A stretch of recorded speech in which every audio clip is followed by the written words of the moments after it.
Welcome to another episode of A Well-Designed Business, and welcome to the final episode of the replays at the holiday season. Today's episode, Power Talk Friday, is with Adam Urbanski. Adam was originally on the show, episode 192. And if you've been listening to the replays the last couple of weeks, you've heard me say in the various introductions that my goal was to find shows that you may have missed, that you might have gone by in the titles or just had played so long ago, like in the case of Erica Ward, so long ago, all the way back to the first year in the first spring that we started the podcast here, that maybe you missed. And I thought they were just really terrific shows. The thing about Adam's show is that a lot of you have not missed this show, and I know that because this is probably one of the top 2 or 3 shows that I consistently hear feedback on, okay? And it's always, I listen to it 3 and 4 times. I had to take notes. I've gone back every month and listened to it over again. And so the thing is, if you have heard Adam's show and you've only heard it once, it's definitely worth a listen again. And if you're new to the podcast, it's probably a show that if you've joined the podcast in the last couple of months, it's probably not a show that you would go back into the archive and pick out to listen to because the name Adam Urbanski is not known to you in the interior design industry. And that's because he's not in the industry. But when I want to tell you, almost single most, top 3 episode, but definitely number 1 Power Talk Friday that I have ever played. And it is such a great show because Adam actually takes apart how, with an actual step-by-step workshop, okay, how to attract your ideal client to you. So listen to it for sure if it's your first time doing whatever you want to you do while you're doing it. But I promise you, you're going to need to listen to it a second time with pen and paper because it is a workshop basically. I didn't know that was what was going to happen when we started talking, but it definitely turned out to be that.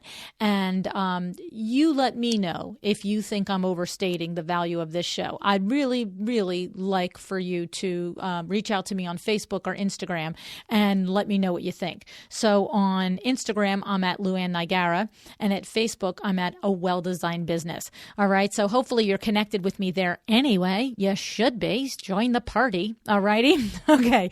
So here's what I'm going to do. I'm going to air the show now as it originally did right from this point. Episode 192 replay coming at you. New show starting Monday. Have an excellent day.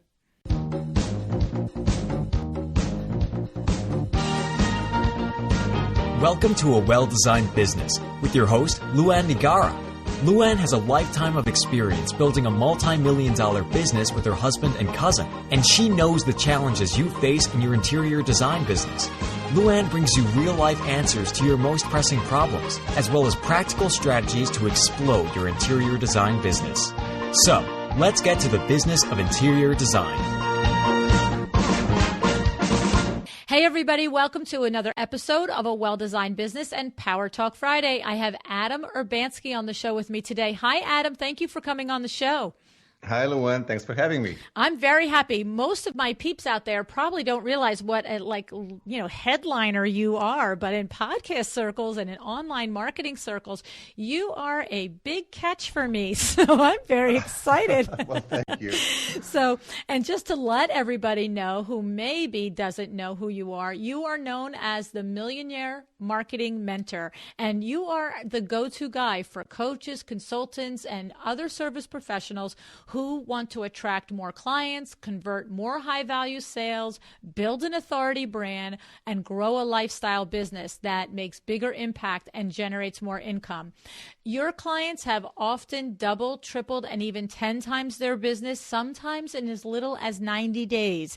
All right. And the thing what I know from listening to many podcasts that you've been on, that you actually started out with $194, a limited ability to speak English, and was able to to turn that first business into a 7-figure business in less than 10 years.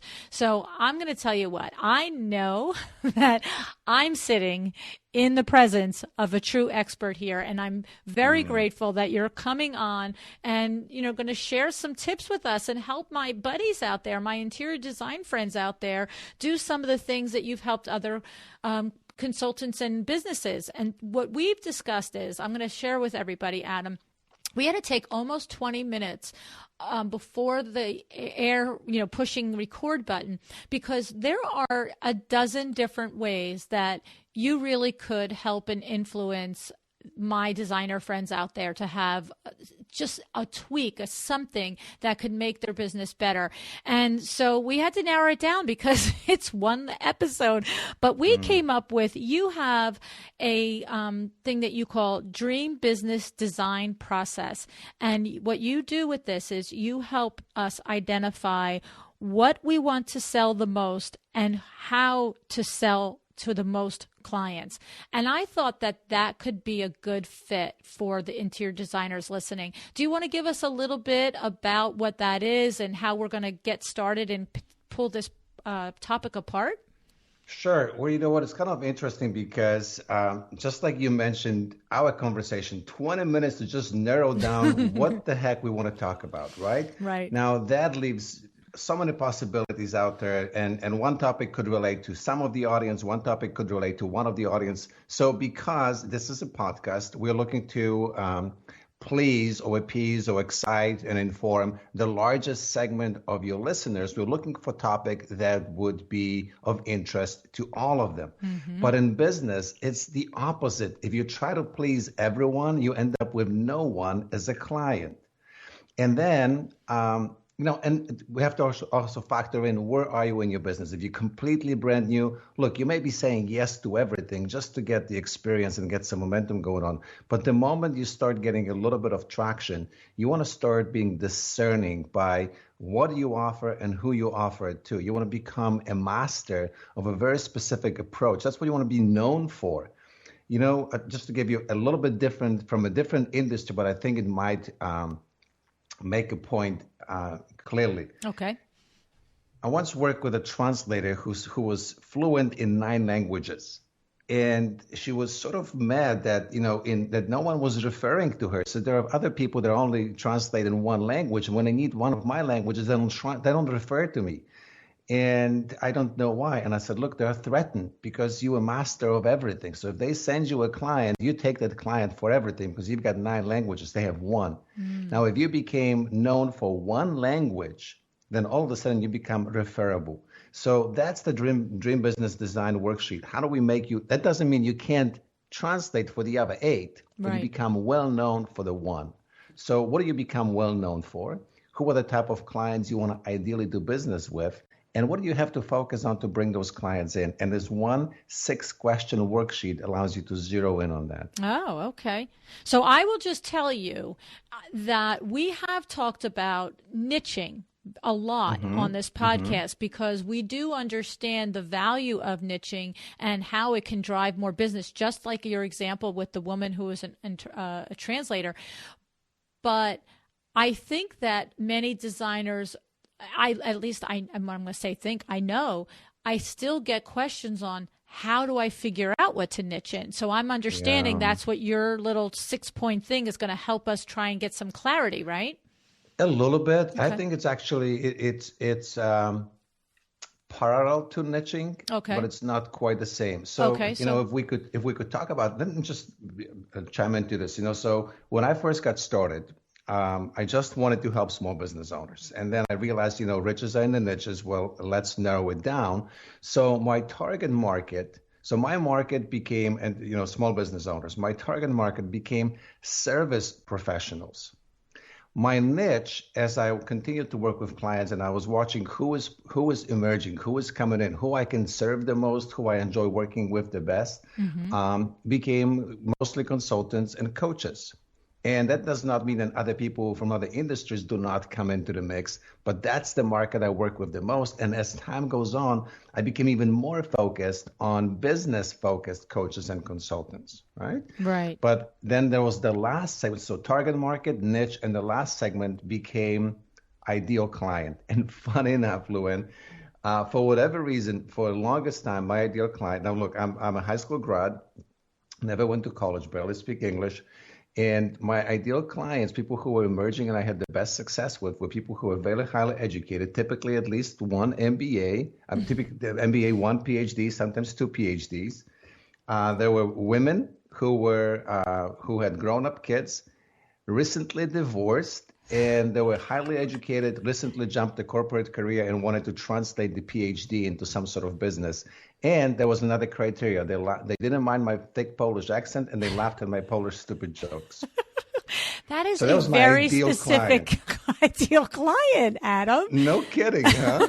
And I had a lot of them. Now, are you explaining that just through the process of being in business that this emerged and you looked around and went, wait, these are by and by the biggest majority of my clients? Or are you describing it the other way, that you had one client or two or three, and you realized that it was the most satisfying relationship with a client that you had, so then you niched more towards it? Which is chicken or the egg, yes, right? Yes, the latter. So it's like I was simply observing what's going on, who is coming, who is naturally attracted for whatever I was doing naturally.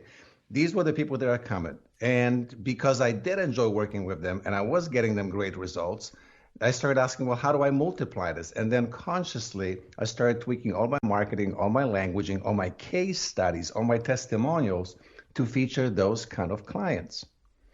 So today, I've been in this business for 17 years, and about 90% of my audience are women.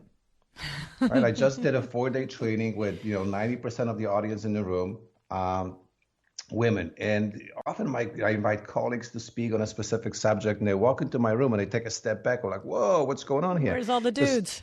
Typical internet marketing conference. You've got mostly guys and 5% women. I've got a flip-flop. And they go, what's going on? I'm like, well, I consciously created my entire marketing machine to attract that audience. I'm probably like one of the only guys who had that large of a female following. And but it was done by design. Okay. So just so I understand, I just want to say it again. So what you did was, after being in business X amount of time, you looked and noticed that the most satisfying relationships and the most satisfying outcomes for your clients happened to be in this demographic, and you noticed that you had maybe more of those than the others. And then when you realized that that was your ideal client, that you liked that process with that particular client, then you incorporated marketing and language to target them specifically. Before, it happened naturally, but then you were like, hey, this is working for me. This is my happy place. This is their happy place. For whatever reason, this is very symbiotic. And so now let me go about and intentionally attract more of this exact, very specific, female, educated, divorced, recently left the corporate world executive, right? Correct. Okay. Correct. Okay. You talk a lot about, I know that you're a big fan of sales. I mean, no one is in business for as long as you are without mastering the art of selling. And the art of selling is all about listening first and foremost. Right. Well, marketing isn't that different. You just listen to the market at large, and the market will tell you what they want from you. And I'm not saying become something and somewhat you are not. Right. But more, it's essentially like you are a gift. And what you want to do is, you can gift someone a gift for birthday or for Christmas, and they will enjoy both of them, but the wrapping paper will be different. Okay. And the wrapping is what starts attracting you to your target market, to your niche, to your ideal client. So when you listen to the market, they will tell you what wrapping they are looking for the most. I like that. I like that analogy. Okay. I just got a visual on that. I totally get that. So we, as a business person, interior designer, we are who we are, but by the way we wrap ourselves up, it's going to attract this person or that person to us more easily. One will respond to one way and another will respond to another wrapping, another marketing. Absolutely. Okay. Makes sense. Totally makes sense. So What do you do now, Adam? Do you help us look like you did and notice who we are naturally attracting, or are you going to help us? We have to figure that out ourselves, and then you help us craft our message once we figured it out. Which way are you helping us today? Because I know you could probably do both. If it were only that linear, red pill, blue pill. You know what? Why don't we just go through the form? And okay. I think I'm going to give you a head start in this whole process. Okay. By a little bit of kind of internal/external analysis. Okay. And we will translate it into message at the very end. Okay. All right. So I recommend take a piece of paper, blank piece of paper, divide it in half, vertically, and then in thirds horizontally. Okay. I might have reversed it. And it doesn't matter. You need to have 6 fields in there. All right. From Poland, vertical, horizontal. I'm not as versed vertical in it. Is up and down, horizontal is side to side. Okay, so up and down you have two halves, right? Okay. And side to side you've got 3 fields. You've got 3 rows and 2 columns going on. That's okay. All right? All right. So let me give you the headings to each of the fields, and then we're going to go in detail into it. All right. So the first one on the upper left is your dream work. Okay. The upper right is your dream income per client. Okay. The middle left is dream client. Middle right is your superpowers. Okay. Lower left, dream numbers. And lower right, attraction activities. Okay. All right? Yes. Now, I love this stuff. When people really get into this is absolutely. Oh, I'm writing it down. I have my whole thing. I just drew it out. I didn't, because it'd be too noisy on air to fold my paper up. But I'm ready. Let's go. So, dream work. In every industry, in every field, for all of us, we can do a lot. But then there's what is the type of work that is easy, enjoyable, and fun that you ideally want to do? So we talked about it off air for a moment. If you want to design nothing but kitchens and kitchen is like your domain, why not just say, look, I want to, I turn kitchens into, some magical, culinary art castles. Right? What is it that's your magic? Do you prefer to do one room? Do you prefer to do a home makeover? Do you prefer to do makeovers for people that are creating it for themselves? Do you prefer to do new construction? Do you prefer to do, makeovers or redesigns for people that are prepared to sell? Mm-hmm. What is it that you do so uniquely well that if you were to do not only that, time stops. Right. Time stops, magic happens, you enjoy it, clients are absolutely raving, they're like, wow, how did you do that? And you almost brush it off, that's not a big deal. Right. What is that kind of dream work? Okay. So LuAnn, I'm curious, do you have something that's like this in your business? Well, I would say at this stage, what I really, really love is the marketing of it, is figuring out new ways to market the business and, the new ideas and things like this, learning about this and just getting these ideas in me and then back out of me. So, so you've achieved a level of master where you transcended your own field and now you actually are an expert to others in your field. Wow, I love that. Thank you. Okay. But that's what it is. After 40 years, I'm not surprised. I guess, yes, because, look, if we're going to be completely honest right here, is there a lot of juice that comes from creating a window treatment at this point? Not really. What I still love being in WindowWorks, because here are the things that I love about WindowWorks still. I love teaching Kimberly. I love watching her go through the things that I went through 25 years ago when she learns a new, like I might saying to her, well, you only make that mistake once. I remember when I made it. You know what I mean? And so, I love when you see a new idea pop and she gets a new way to do an install or a new whatever. And then I also love the collaboration with the interior designers, because that collaboration very often includes a conversation about how to build their business and how to do their business better. So we're there to do window treatments.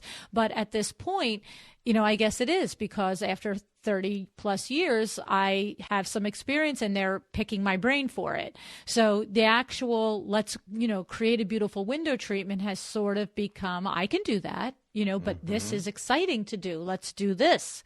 So I'm curious, have you actually started teaching others in your industry how to do what you do? Only through the podcast so far. Interesting, yes. Because I see a path for you. I mean, this is kind of where you're heading, and it's a very natural process, right? And anyway, so we're getting a little therapy session. Thank you. Okay. No, not really. It's just I'll be excited. I mean, I bet there are lots of people out there sitting on the sideline listening to your podcast and watching you from afar, going like, "Man, if I could only tap into LuAnn's head for like a day, man, I would fast forward by light years." Right. Well. So. Yeah. So that's number one. What's your dream work, right? And you want to identify this. And again, when you talk, I'm certain you've had experts that you talked about niching. One of the difficulties is that as human beings, we are wired for more, not less.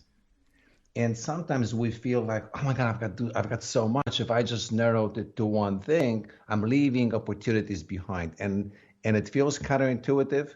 But actually more becomes less. Okay. Because you become better and better at it. Number two, you want to ask yourself, what is your dream income per client? So if a dream project came in, how much do you ideally want each client to invest to work with you? Okay. So you see, this is such an important question. Because if you don't know that, then you don't even know where to start looking for clients. Now, if you're looking for clients that have $5,000 budget, you're going to look for them in very different places than clients who have a $50,000 budget. Right. By the way, totally interesting. I just remembered. I just met a person, a young lady. She's 20. She might be late 20s, maybe early 30s. She is actually my niece's friend. She lives in Dubai. And she actually does interior design as her own business, and she works for the Prince of Dubai, the Sheikh of Dubai, whatever, the royal family. Right. So it's interesting because they essentially have unlimited budget. Whatever they want, from whatever part of the world, it's like, no problem. Fly it in, pay whatever it costs, because, hey, for them, money grows on trees. Right. That's like a nice ideal client. But if you don't know how much you want to make per client, again, you don't know where to start looking. So write that down. I want my ideal project to be X. I want my ideal project client to pay me X per project. Okay. All right. All right. So again, if we were to throw it back to you, what do you have a number? What would be an ideal project size? Well, I mean, that's hard to say. That's hard to say because it depends on, that's hard to say. I mean, what's funny is because we very regularly have projects that are over 100,000. And that probably surprises a lot of people with window treatments. But we also sell awnings. But on both sides of it, we very often have that project. But when you say, what do I really want? The reality is that project can take a lot of time in order to execute and get done well. And my business model isn't that, hey, like an interior designer can sign on for a full house design build, say, and they can manage their pipeline so that they are not overrun while that project is on their lap. But my business model, the way it is set up retail, I could be working on that $150,000 project. And I have one now that's over $100,000 window treatment project. but I also have $200,000 worth of projects in my pipeline that are anywhere from $300 to $10,000. So I wouldn't say, oh, my ideal project is $100,000 project, because if I had more than 2 or 3 at a time, in addition to my regular workload, you'd have to put a needle in my vein and put me down, because I could. You know, so it's funny, but at this point in time, I wouldn't necessarily say, oh, I want to give up all projects under $100,000 and just concentrate on $100,000 projects, because that really wouldn't be satisfying. I don't think that would be a business model that we would want. I don't know. I think it's harder for me. You're in an interesting place because you've been at it for so long, and it's more than just you. You've got a team. Right. I have to keep the wheels moving. Exactly. You see, you actually could have more than one sheet designed like this. Okay. You could have 2 or 3 customer avatars and ideal projects. Makes sense. And focus on this. Okay. Now, Adam, that makes sense to me, because I was really thinking, why am I sitting here being that girl that says this doesn't apply to me? Because I hate when people say that. Oh, this doesn't. But I understand that. That's a great clarification, because I would develop marketing for the $100,000 window treatment project as opposed to the guest bedroom that needs a wood blind for $500. Those are 2 different marketing, and they're all valid for me. Okay, understood. Let me take us a step above this, something I probably should have talked about before. When you look at your business, you have to realize that eventually you either buy your business or you sell your business. Meaning you buy it as a cash cow. It works, and it should ideally largely work without you. Right. Or you sell it, you cash out, but obviously it's got to be able to function without you so you can sell it. Right. Either way, you want to work yourself out of your business. Right. It's something that escapes most professionals. They I just love don't that. get it. No, right? I love that. I say that to people all the time. If you can't step out of your business, you have a you, not a business. That's what I say to people. That's a you. That's not a business. Right. And part of the dream work and identifying it and identifying what kind of projects you want to sell it's a beginning step to realize to start capturing your magic and maybe systematizing your magic. Because if you want to sell your business or outsource some of the work, you've got to realize that you have to have a repeatable process. Right. If you try to be everything to everyone again, it's hard to harness that process and create some repeatable magic. Right. You don't know what skills to hire. You don't know, what talent you need on board, and so on and so on. So again, at your place, you've got so much going on. Your business is a lot more complex than an average person's business. Right. And we are in the process of, I tell everybody all the time, my husband's a systems Nazi. So our systems have systems, honestly. But we are in the process of, like I said, with Kimberly, you know what I mean? Kimberly is fully becoming me. And, at many ways, she's already surpassed many of the things, that I have done or was ever able to do. We have different skill sets, but we have a lot of shared skill sets. And I'm having the most fun time watching her develop to the point that she can take a call or I can take a call. It doesn't have to be just me. And it's only the higher level, more intricate things that she needs to come back, and she'll sit down and powwow with myself and Billy and say, okay, how do I this and what do I that? But she's even capable of that. It's not like we're way past the point where we have to say, never mind, I'll just take care of that. It's like, no, we can sit down and explain it to her, and then she goes out and executes. So it's terrific. So who is Kimberly? Is she someone in your business? Yes, she's the interior designer that works for me, and she's, we call her, she's becoming LuAnn. Got it. Perfect. She is my duplicatable person. Love it. Yes. All right, so let's go through the next couple of steps, and I think those are truly where the magic happens when they are answered the right way. So number 3 was our dream client, right? But here's a twist. Instead of just asking yourself, who do you really want to work with? Here's a critical question. Look, if you could only get paid after the client got results that you promised, what characteristics would each client need to have in order to make this challenge a total no-brainer for you? So I want to repeat this, but I want to clarify something first. This isn't that you're getting paid, that you're working for free, getting paid only once you deliver results. It is not. But if you were to put this as a challenge and you said, I can only work with people and I can only get paid after they are just ecstatic about the results, what characteristics would I need to see in my client to make that challenge a complete no-brainer? In other words, you'll be 100% sure going in, working with the client, going like, no problem, I'm getting paid for sure, because this is a total no-brainer to deliver on the promises. Okay. So you're not suggesting that we enunciate the things that we think we are expected to do in order to be paid without question or objection. You're asking us to describe the type of client that once we delivered all of those things would just say, happily, here's the money. Correct. Okay. What would you need to know about that client in order for you to go like, welcome home. I'm happy to work with you because you're going to be ideal client for me. So let me just ask you if these are some of the things that are going through my mind immediately. And let me ask you if this is where you're going. So for instance, I'm thinking it's a fair-minded person. It is a person that understands that the design process is a give and take. It's a collaboration, and that they are as responsible for communicating to me as I am as communicating to them. It's a person that understands that the process will have challenges, it will have problems, it will have things that stop the production, but we're going to arrive at a solution, and they are willing to amicably and level-headedly get there. It's a person that recognizes that when we deliver something that they only previously imagined in their mind,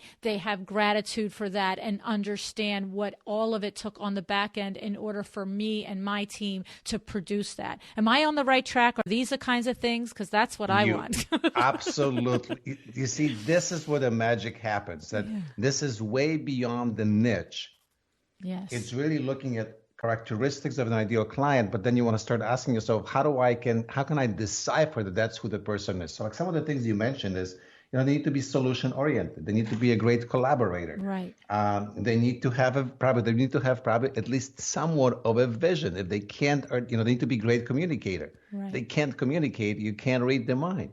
They need to be gracious about the whole process and grateful for what you create for them. Right. Right. Very importantly, would you want to know things like, what kind of property size or property value do they have? Right. Very importantly, need to be maybe something like they need to be coachable. Right. One of the most important characteristics that people often leave from that little column, from that little space, is that they actually have the money to invest right here, right now. Great criteria. Money is not a struggle. They're not going to nickel and dime. They're not looking for the cheapest. They're looking for the best. Right. How would you know that?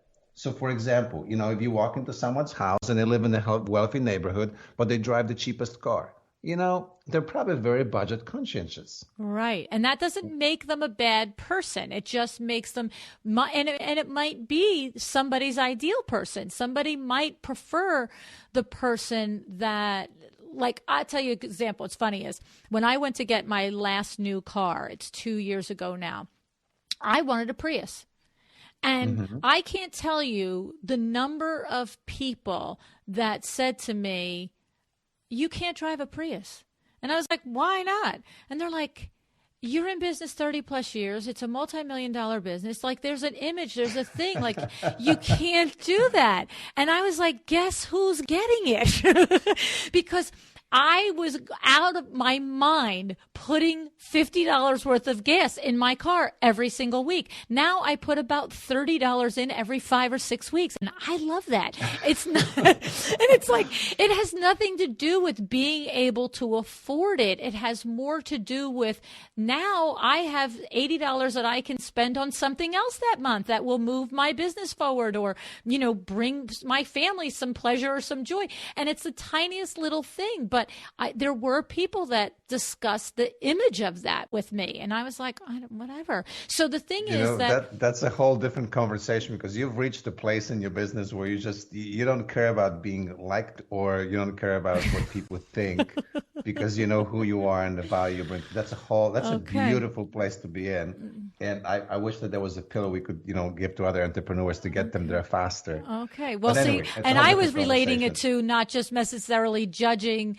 the mansion with the lesser expensive car, but, you're saying it says a whole different thing about the person. Okay. And again, I appreciate you bringing that distinction, because it's one criteria, it's one assumption that I'm making. Yes. Right? You have to look around at everything. Yeah. Yes. You want to ask questions. So you will really, once you determine who this ideal client is, what their characteristics, you then want to translate them for yourselves. What do I need to ask that person to determine, who they are? Mm-hmm. So maybe you can ask, listen, tell me about the last, home improvement project. What did you do? Did you have a landscaper? Did you put a garden in? Did you have, a house painted? Tell me about the last project. Tell me how you went about selecting the person. Right. And if the answer is I went back and forth to Home Depot 20 times, and maybe that's not your ideal client. That's a do-it-yourselfer. Right. Well, they may want, your free report on how to select the best colors, and they're done with you. Right. You really don't want to waste your time. So asking a few questions to decipher, hey, is this person really, do they have what it takes to become a dream client? Mm-hmm. Okay. Do they have what it takes to become a dream client? I love that. Do they have what it takes? Okay. And then number 4, this is now an extension to question we just asked about who this person is. Now, same way of thinking. If you could only get paid after you deliver knockout results, the client is just jumping up and down, ecstatic about what you've created, what would be the 3 to 5 things or 3 to 6 things that you would have to do to ensure they get the results you promised? So it's what I thought the other one was. So it's this is now where we're identifying. Exactly. Okay. The criteria in our mind for the best executed project we could possibly envision. Okay. Now, this is your superpowers. Okay. Now, look, here is, how do I drive this home for your audience? Look, some people may truly be magicians when it comes to color selection. Right. Some people may have brilliant spatial orientation. They can feng shui at a place like there's no tomorrow. Some people couldn't do either one of those 2 things if their life depended on them, but they're brilliant at building the right team and managing the project. You have to know what your superpower is so that you structure all your projects so you can utilize your superpower and don't do the things you suck at. Okay. So, and by the way, another thing about this question is that these things don't have to be the things that you are the only one in the world doing it. Right. Like for me, I've got about 5 or 6 superpowers that I continually use. With most of my clients, I focus on 4. By the way, these do not necessarily. It's a little bit of combination of my superpowers and some sort of tactics or tricks or gimmicks that I've developed that I can deploy with each client and quickly get the results that I want. Okay. They're not the only things, but the ones that are most reliable, that I use most often, that predictably create the desired results. And, I've learned that other people do similar things, and I don't care. Right. Because the world is so huge, there's lots of business out there. What happens is when you discover that, when you identify what are your superpowers, what are the 3 to 6 things that you consistently can deploy for each client, and then who are the clients that you can do it best for, what happens is you get just massive rush of clarity and confidence and the confidence to market yourself because you have the capability to deliver on your promises. That's really pretty So deep. if someone comes to you and kind of they're, wishy-washy, you're kind of unsure, but you say yes to that, you say kind of a timid yes because you're not sure, will you be able to meet their expectations. But when you know exactly what kind of expectations you can meet, you're confident to have conversation with clients, and in the conversation, you guide them to build the set of parameters that you can deliver on, then you become unstoppable. You will be very assertive in your conversations, very assertive in your proposals, because you're like, this is easy. I can do that.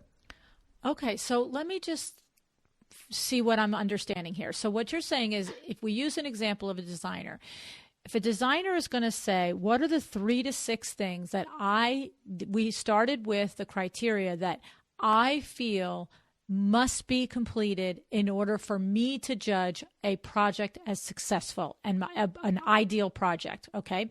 So if I were to say that I'm a designer, Sally Smith, and I say, well, personally for me, the project management has to be flawless. I have to know that my system is there. I have a system, number one, and I have to know that whether it's me or it's my team or whatever conjunction, my client, that project flows through my 10-step system, my 6-step system flawlessly. And that's so important to me that my team doesn't skip step 3 or that we fully execute all steps. So what you're saying is, if a designer looks in the mirror and says that's one of her or his things that she loves and values and says as her superpower, then what you're saying is, when they're meeting a potential client and they're having a conversation and that client says something like, well, my husband and I, we're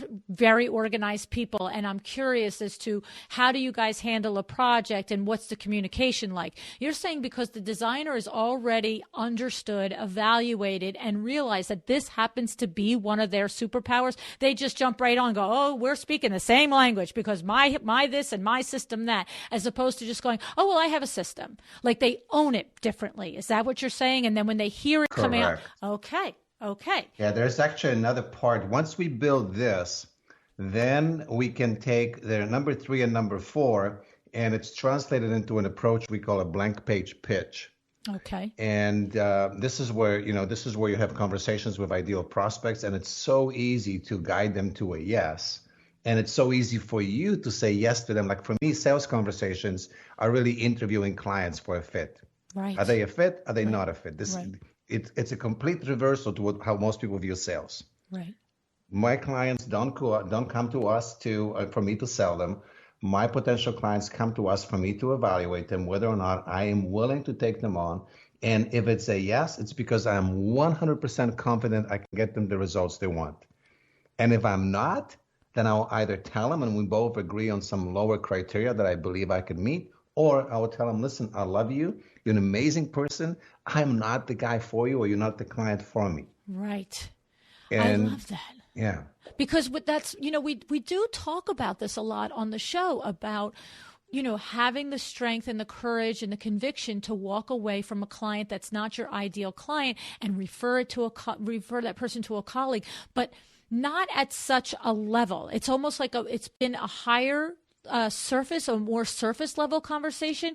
But what you're saying is really understand. When you really truly understand, I love what you just said. What are the 3 to 6 things that you feel are the most important components of a successful project?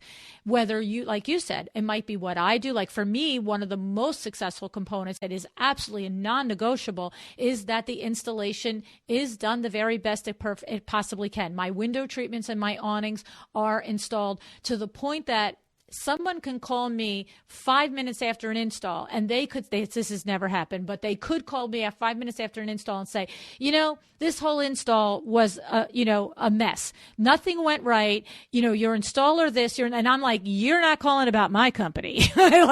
Cause I know that that's not how our installs go. Everything could be wrong, but it's not a mess. I mean, my installers, the way they perform, the way they act, the way they execute, yada, yada. And so that's a non-negotiable. And when we talk about, and we quote unquote pitch a potential client, when I tell them about the things that they're going to get with the Window Works experience, one of the things that I say every time is, and I have a very seasoned installation team. Some of them, my partner has been with us, he obviously the whole 30 plus years. I have an installer that's with me more than 23 years, another one more than 10 years. And I am not subcontracting this out to somebody else. And so that's one of our superpowers, is what you're saying. And that's one of our things that we believe is completely critical to a good project. And because I identify that and I know that, when I'm with somebody and they're like, oh, does my husband have to install this? Or,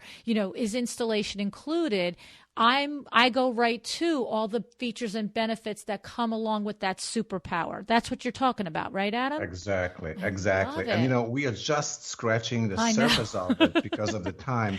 I know, I could go hours with you, I'm sure of it. Of what goes farther into this. So look, when we talk about dream client, we talked about the characteristics that you want to see. Mm-hmm. But we could also ask now, what are the top concerns or desires of your dream client?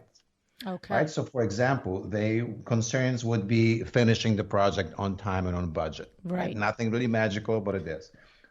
Some clients may, and again, this is where you want to understand who is your ideal client. Do you want clients who give it to you and say, "Look, I want it done. Come back and tell me when it's done," or do you want clients who are continuously in communication with you? Right. Because if you understand that, and if you understand how you work, some people like to communicate, 7 times a day. Some people go like, give me the project and get the heck away from me and let me do my job, right? It comes first understanding what's best for you. Exactly. Because I love it. if you find a client that wants to over communicate and you don't like to communicate, you'll be miserable together. That's right. It's horrible. They will think that they will be so unhappy because you never told them they'll be happy with the end result, but the process will be miserable. Right. And now, so this is on the client's part. What are the biggest worries? What are the expectations they want to make sure that they are met, right? So now let's say that your client is one of those over-communicative type, control freaks that they want to be there every step of the way. Mm-hmm. Well, now when you think about your superpowers, you want to make sure that you emphasize the things you're good at. And if you're good at communicating, why not make that one of the steps that addresses your client's concerns? So the entire 6-step process could now become Sally Smith, kitchen or home redesign system, where we in 6 steps take your home from cluttered and uncomfortable to oasis of tranquility. Now, this is very different than you just say, I'm another, house, or the interior decorator. We say, I have Sally Smith interior decorating system. Right. This is very different. Now you have a system. People like systems. Systems indicate you're going to deliver predictable results. Right. And one of those steps was, and you can say, number one would be whatever, clarifying your vision. Number 2 would be identifying a project steps. What if number 3 was something like, continuous design improvement communication loop, where we never take the wrong steps. And you can say, look, every project, when we translate vision into reality, sometimes there are course corrections we have to take. And we never leave you as a client in the dark. We have a process where you are always involved and we always make the right decisions we're all happy with. I love it. And the thing is, there are designers that they are doing this, and what you're saying is say that you do it. Exactly. Express that you do it. Let because them if know. Now you know who that dream client is, you're sitting with them and they say, what I'm really like the last project I did, the person was a total, they disappeared on me. They delivered, but in the process, I felt so out of the loop. I felt uncomfortable. I didn't know, are we on time? Are we on budget? I was like, I was anxious. And so you can say, well, so what I'm understanding you say is you really want to make sure that you're involved in all the steps, you kept informed, right? Yeah. It's like, perfect. So you just make notes. And at the end, you say, well, listen, this is how we work. And you say, and by the way, one of those steps is this continuous design, communication, improvement, whatever you call it, process. And you go, oh my God, this is exactly what I'm looking for. Okay. How did you know? Well, you just listen, number 1. But number 2, because this is your ideal client, and your system is based on your ideal superpowers, how you like to do business naturally anyway, This is a perfect fit. Exactly. And if it's not, if you're in a discovery phone call and you hear that and you're like, no, I'm the girl that likes to give you a status once a month, then you already know that this is not a fit for you. And then maybe you have a friend that you should refer this person to. Exactly. Yes. Exactly. So for example, I don't do email. I hate email. So when clients come to me, potential clients, and say, well, so it's like when I have a question, can I email you? Well, I have to say, listen, I'm one of those guys that don't, if you have a question you want to email, we have an established communication benchmarks. This is how you send your questions to me. If you want to email me every time you have a question, it won't work. It won't work. I'm not your guy. Yes. Yeah. Well, it's funny because I don't know if you know Jessica Rhodes with Interview Connections. Yes, right. Her company functions with Basecamp. Well, I can't operate. 3 times I cannot. It was like the first 2 weeks we were doing business together, and I literally came back to her and I said, "If we can't do this through email, I'm not going to be able to do this. I cannot make Basecamp work." So, LuAnn, can I boast a little bit? Go ahead. Jessica would not be in business if it weren't for me. No way. Jessica's dad, Jim Palmer, was in my mastermind group.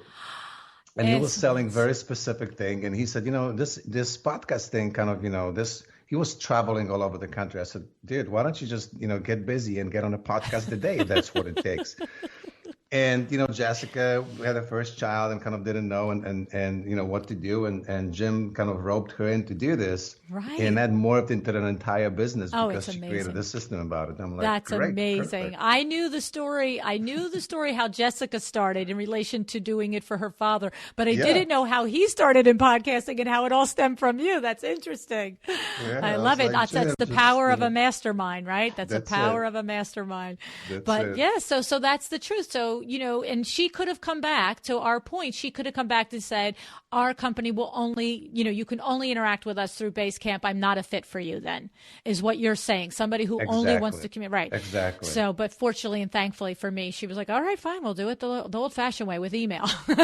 Yeah.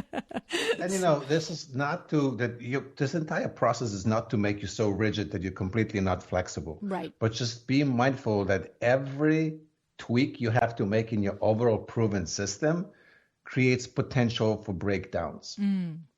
And, especially as your company grows, when you have clear established processes, it becomes easy for people to follow. It becomes easy to deliver on your promises. And that's systematically, automatically. Go ahead. Right. No, and I to piggyback on what you're saying is it's in addition to being, you develop your systems for the things that are your superpowers, right? But it creates a dream business. Like I was looking for a word. I'm like, well, this is called the Dream Business Which, Program. by the way, Jim Palmer, Jessica's dad, wrote a book, Design Your Dream Business, something like this. There's a whole thing about it, but absolutely, Yeah, like it's so true because you're going to get up every day and you're going to run your business every day, 5 days a week, if not 7, like some of us. And why not take the time to figure out these very base level things, right? And then I love it. I think I have to say, Adam, I said it once a little bit. I just want to say it again. We have talked about it, but not, I don't think at this, I think we talked about it at, well, who's your ideal client? What car do they drive? And what this and what demographic and what target demographic are you going after? But this puts it on its head a little bit of starting with you. And really, I think the little eye opener for me was when you said, list what you feel are the 6 things that you need to deliver in order for you to consider a project perfect. And the other was, what are the 6 things that your client needs to be like in order for you to feel like they would just turn over a check to you. You know what I'm saying? So those 2 were very clarifying for me. I like the way that you bring that out. And I say that on the show all the time. We can overlap the conversations, but sometimes just a different way somebody says something. Yeah. brings out a And different thing. this is a never-ending process. We just did there's a process called empathy map for helping you even further define who are the ideal people, what language do they speak, and how do you communicate to them so you get their attention and you get their interest and they naturally develop desire for what you offer. And you think you do it once and you're done, you're mistaken, because industry, the world, everything is changing all the time. Your audience's sophistication level in terms of what they're looking for, how much they understand about your work, it changes all the time. We look back to this about twice a year and we constantly check ourselves. Hey, do we need to make any tweaks to our superpowers? Our dream clients still the same? What do we know about those clients? Do they still seek the same thing? Has their message they're receptive to changed? Right? Because every industry grows. And if you do it once and you think you're set for a lifetime, you're mistaken. You're going to be left behind by somebody who's younger, hungrier, and has a fresher approach than you. Well, and because are you describing that there's two evaluations that you make, yearly or half yearly? It's one, have you changed? Are you looking for a different ideal client, right? That's one evaluation that you have to make, because that, of course, for me was very different 30 years ago as it was 5 years ago, right, as it is today. But then I think I'm hearing you say the other is, even if you still are in your same space of knowing, your superpower and your ideal project, what you're saying is also just evaluate that same target client, your ideal client, is the same person, but you're saying don't forget to evaluate now maybe where they're looking for their information or what, because like say 3 years ago, the target client could be exactly the same as it is today for an interior designer, but they might find that client now on Instagram, whereas 3 years ago they wouldn't have. That's what you're saying. Stay current and right. You can't just identify yourself and them and then go off into the sunset for all of time, because the whole world is changing around and the where people find their information and messages changing. So you have to keep going to find them. I like it. Exactly. So let me take you through the last two steps really quick. They're super easy. Number 5 is super easy. Those are your dream numbers. So what you want to ask yourself is, how much money do you ideally want to make from that offering each year? Okay. And then you want to ask yourself then a sub question, which is, how many of those dream clients or dream projects do you need to generate each month to generate this income? Okay.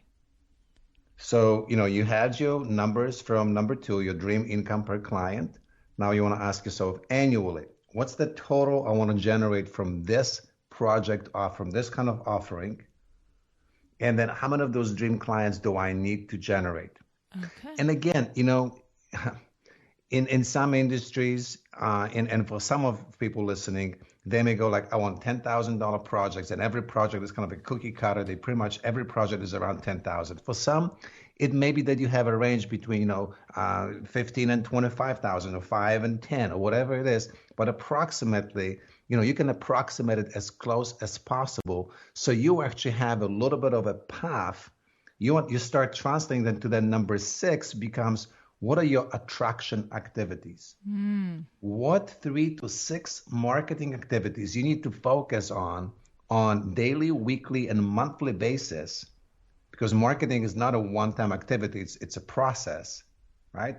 So if look, LuAnn, if we looked at your audience and we took an average person that listens, we woke them up in the morning and said, look, you need to have a client tonight. Would they know what 3 steps to engage in immediately so they know at the end of the day they have a client? And for most people, they don't have that kind of clarity. Right. And if you don't, then you become overwhelmed. You become sidetracked by bright, shiny objects. Some stuff comes in your email, goes like, you should be doing this, you should be doing that, you should be. And truth is, all of those ideas work, but you have to realize all of these ideas require time to master, and all of these ideas require time to get traction. So you want to focus on 3 to 6 that you religiously do. Invest an hour a day and you do your 3 things. An hour a day, you do your 3 things. And I promise you, in a week, 6 weeks, 90 days, your business is completely transformed by having this type of clarity and consistency and continuity. Wow. That's pretty deep. So the thing is, what you're saying is, like, for instance, when we identified earlier in the conversation how I literally probably have multiple ideal clients, Yep. right? So what I understood, it was so funny that you brought in the attraction activities, because when you were first saying, what do you have to do? Like, what are the dream numbers for each of these clients, right?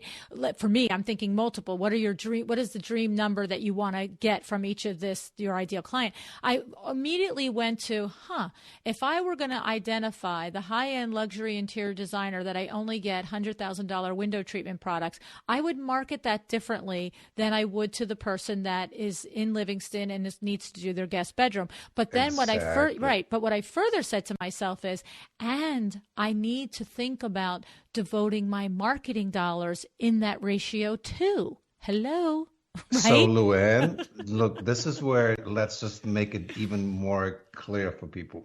If you have a one track business for right now, you're solo designer, listen, folks, I promise you, your life will be so much easier. Please become a one trick pony. Yes. And right. I know it sounds so weird, but look, there is a reason LuAnn, do you offer anything else besides window treatments? Just window treatments and awnings. I mean, you don't clean gutters, you don't paint the living rooms, you don't. No, Kimberly convinced me to put wallpaper in the showroom, but I have strict rules around it. No hauling wallpaper books out. No 19 visits to sell wallpaper. They come to us, they pick, she helps them. That's it.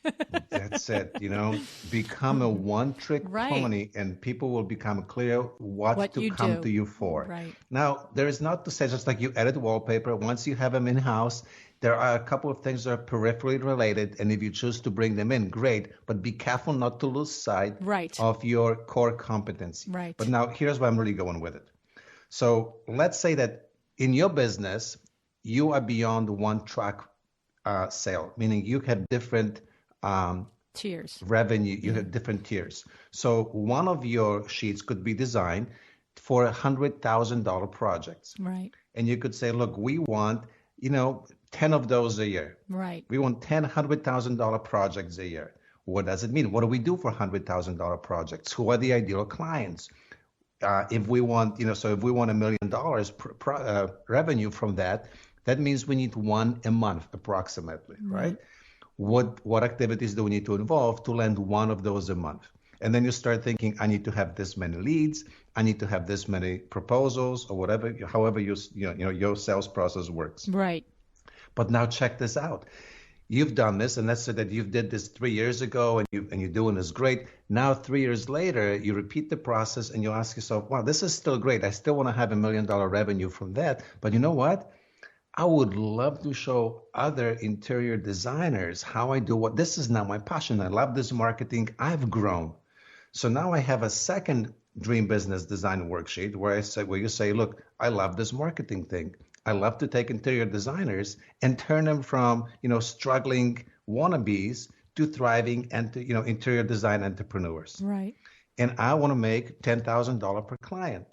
And here's who the dream client is: someone who's making $50,000 a year as an interior designer, and they want to make $250,000. Wow. Right? And they bring this and this, and they say, and here are my superpowers. Here are the 5 steps, or 6 steps, LuAnn's interior design marketing system that you take them through.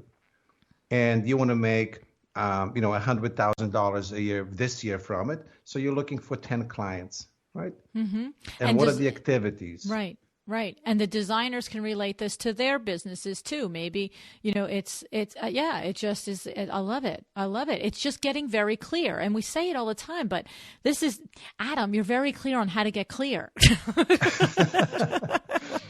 Yeah, it took me a while, but thank you. No, I love it. I mean, honest to God, I know that I could probably talk to you for about 20 days straight. I'm just saying. Yep. It's awesome. And the number of topics that you are skilled at talking on. I mean, we just took one process, and I love this process because I do think it's very helpful and very relatable to interior design business. I mean, I'm sure it goes across many platforms, but It's funny because, I do the Power Talk Friday, Adam, because I specifically like to bring in people like yourself from other industries because I'm always out in the other industries. That's how I learn. I'm always out in all the podcasts for all the other things. And I started by thinking, I'd like to tell them about this. I'd like them to know. And then I thought, hello, it's your show. Do what you want to do. Put it on Power Talk Friday so you can share this with everybody. But it has been somewhat challenging sometimes to translate the information to our specific industry. And I thank you because you did a really good job at it. I really do feel that you did a fantastic job at helping us understand these business practices and principles that are generic, but driving them back to how we can utilize them in this industry. So that's a particular zone of genius right there too, Adam. I'm just saying.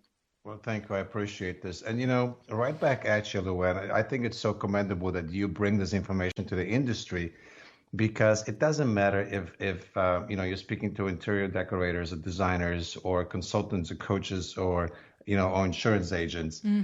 What happens is most of us, I'm sure you were in the same place. I know I certainly was when I started.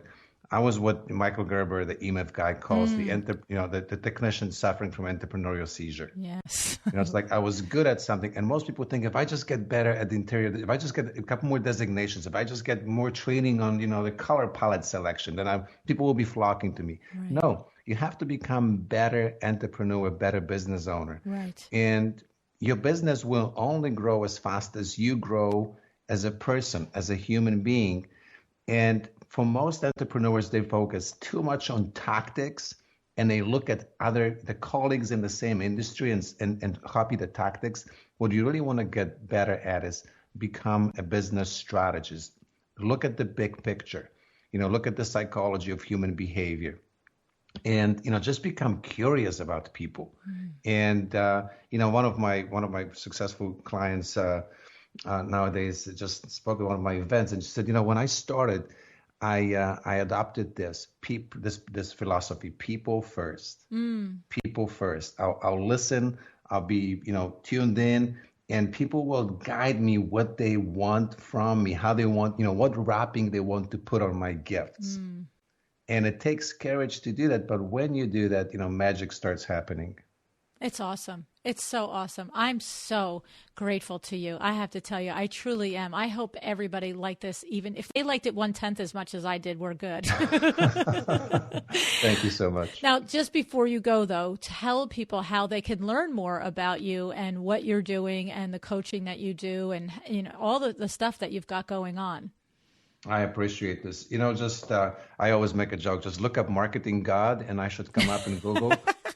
And then I wake up, right? It's like I'm not that grand. Adam Urbanski, like Urbanski, SKI at the end. If you type in Adam Urbanski Marketing, I should come up. Or just go to themarketingmentors.com.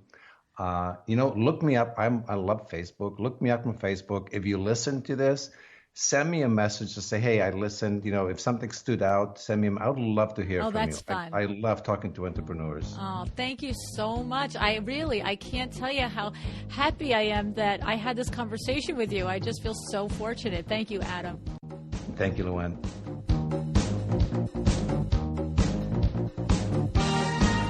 Thank you for joining me again today for another episode of A Well-Designed Business. This podcast is a production of WindowWorks in Livingston, New Jersey, your trade resource for custom window treatments and awnings.